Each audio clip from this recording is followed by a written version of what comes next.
I'm Dr. Chris White, New York Times bestselling author and PhD statistician. In a minute, I'm going to tell you the New Year's resolution that every leader needs to make, including you. But first, as we think about the new year, you can already see I'm dressed in my workout clothes and doing left bicep reps with this dumbbell. I need to work out both arms though. So with my right arm, I'm pumping something different. A nice, yummy donut. Yeah, how's that for balance in life? That's tasty. If you think that's bad, let me share with you some really funny New Year's resolutions I ran across that might be even worse. One person said, "This year I promise to stop correcting your terrible spelling and focus more on your pathetic grammar." Nice. Another said, "I resolve to make better bad decisions." Another wrote, "I can't believe it's been a whole year since I didn't become a better person."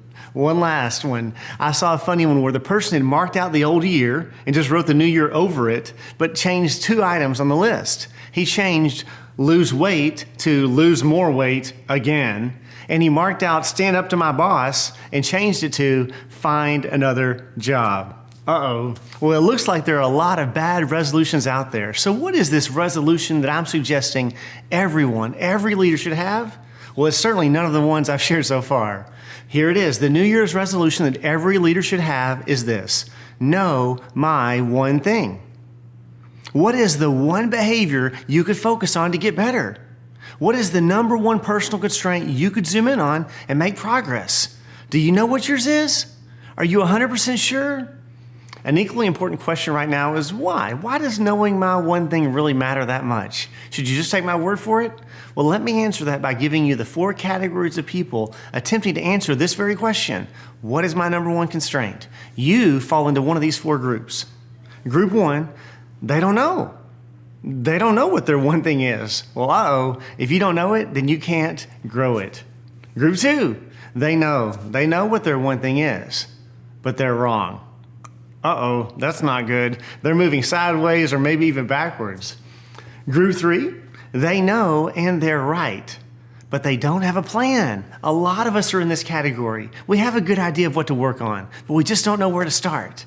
And then group 4, the last group, they know and they're right, and they have a plan. This is the group that I want you and me to be in. Think about the 2 big payoffs for being in group 4. First, they know what to work on. Think of how much more effective you can be if you truly know what to work on. Second, they have a plan. What would a clear and customized plan to break that constraint be worth to you? What kind of difference could that make in your life, to your team, to your teachers, to your schools, your students? Wow, just think about the ripple of positive impacts that comes from having a laser focus on changing that one thing. Now think about what it could cost you if you don't work on your one thing. If I stay unaware, my constraint keeps holding me back, keeps limiting my influence, keeps causing misfires and conflict.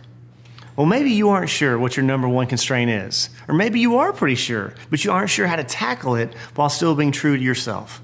Well, that's one way we can help. We bring science and experience to make sure that you know and that you have a plan. Contact us if you'd like more information. We'd be honored to help.